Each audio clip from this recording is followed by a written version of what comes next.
Dear friends, president Trump ने Iran पर और ईरान के एनर्जी सेक्टर और पावर सेक्टर के ऊपर हमलों का जो फैसला किया था, जिसे उसने 5 दिन के लिए मुलतवी किया था, अब 10 दिन के लिए मज़ीद मुलतवी कर दिया है।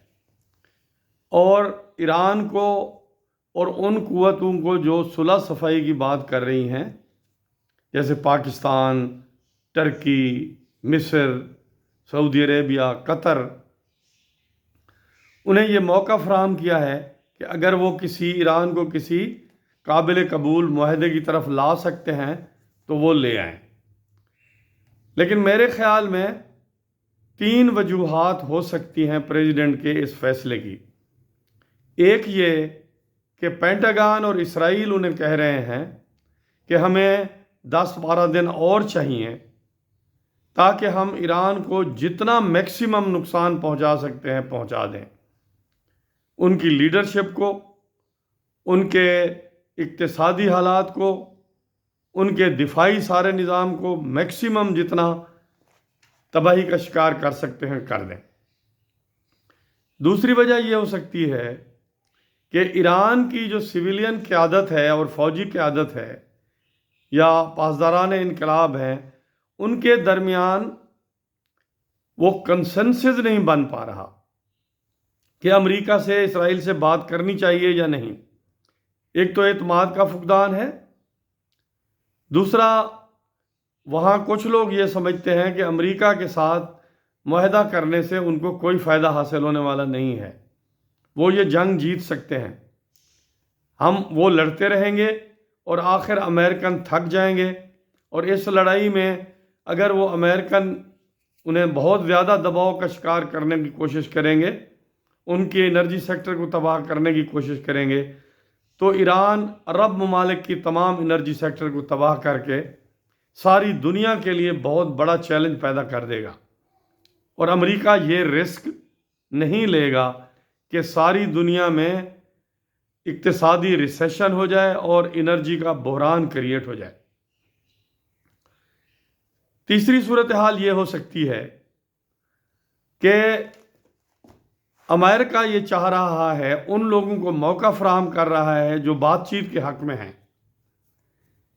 कि वो थोड़ा इंतज़ार करें और उन लोगों की निशानदही हो जाए जो मुज़ाकरात के हक़ में नहीं हैं, ताकि उनको हलाक किया जाए, चाहे वो पासदारान इनकलाब में हैं, चाहे वो सियासी लोगों में कोई आयतुल्लाह या मजहबी रहनुमा टाइप चीज़ हैं, तो उनको हलाक कर दिया जाए और फिर वो लोग बच जाएं जो अमेरिका के साथ मुफाहमत की किसी डील की को सामने ला सकते हैं। अब इस किस्म की चपकलेस चल रही है। अमेरिका इस कोशिश में है कि डील हो जाए और ऐसी डील हो जाए जिससे ईरान का जो एनर्जी सेक्टर है उसमें अमेरिका का कंट्रोल बढ़ जाए या अमेरिका की साझेदारी बढ़ जाए, जैसे अरब ममालिक की एनर्जी सेक्टर में है।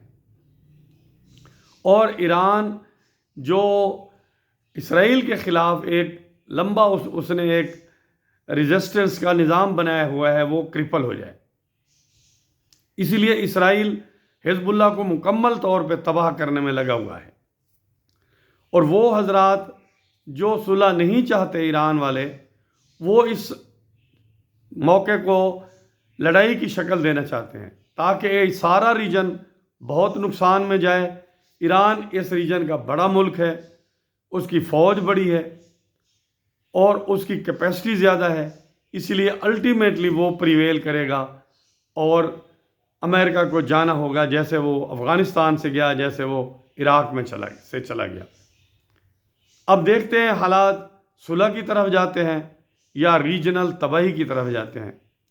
पाकिस्तान, टर्की, मिस्र, कतर, सऊदी अरब इस कोशिश में लगे हुए हैं, ओमान, चाइना, के ईरान जो है किसी डील की तरफ चला जाए, ऐसी जो ईरान के लिए भी काबिल कबूल हो और अमेरिका के लिए भी काबिल कबूल हो, ताकि एनर्जी सेक्टर तबाह ना हो, चूँकि उससे एशियाई ममालिक کو، چائنا کو، انڈیا اور دوسرے جاپان وغیرہ ان کو بہت نقصان پہنچے گا۔